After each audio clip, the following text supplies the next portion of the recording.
I think the thing is, I mean, for us, it's been, almost like clockwork. Every 2 years we drop a record, and I feel like if the fans are going to wait for 2 years to hear new music, we want to give them, a lot. Let's start with the title track, Rearview Town.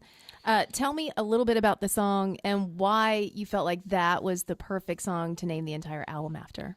Well, this song kind of has that sort of, dark, mysterious, kind of haunting feel to it. It's got a lot of minor chord stuff in it, which I really dig. I mean, it's, we've cut songs like this in the past, that kind of have a little bit of that same sort of sound, like Wheels Rolling and Black Tears, like some of those things that have kind of been album cuts on the records before.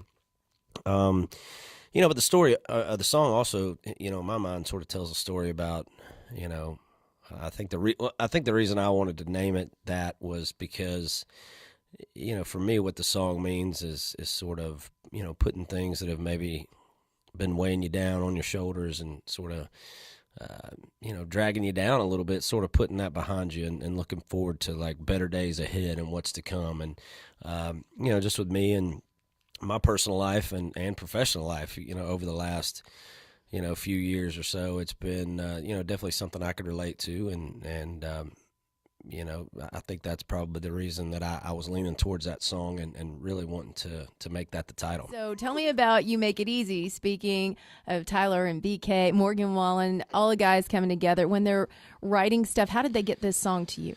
So, I've been friends with the FGL guys for a long time, and we've had some, good success with them over the years. I think those guys just write all the time. They write songs all the time, and sometimes they cut the stuff they write, and sometimes, they know something's not right for them, and they pitch it to somebody else. And so, those guys have pitched us songs a lot over the years, and we've had Lights Come On and Burning It Down, and Black Tears was another one they wrote early on. And so Tyler came over to my house one day and basically just, he knew we were looking for songs for the album, and we just got in my truck and started riding around for a couple hours, and he started playing some songs, and I was playing him some songs, and it was almost really nonchalant, like, yeah, and we got this other thing, we just wrote it Friday, and, just played it, and Morgan Wallen was singing the demo on it, and Morgan's a great singer too, Mm-hmm. and so I just heard the song, man, and I stopped it like halfway through, and it just, wanted to know what was going on, if those guys were going to cut that song, and he was like, man, we don't go in the studio for another few months, so, I was going in like 2 weeks, so he was like, you go in before us, so if you want it, just take it. And I was like, done. So, I went in 2 weeks later, we cut that thing.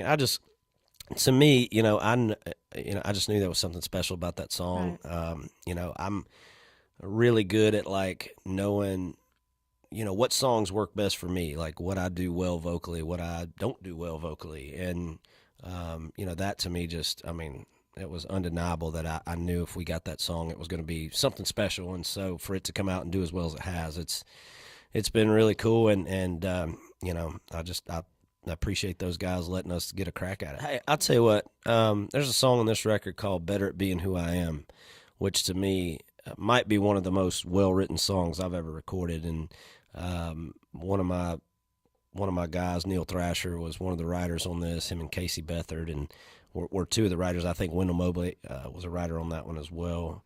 And just a great song. Just lyrically is unbelievable, and just tells a great story. So it's a little more slow tempo, but it's one of my favorites on the album. So many good things are happening for you. We're so happy for you. I appreciate it. Thank you. Awesome. Thanks, Jason.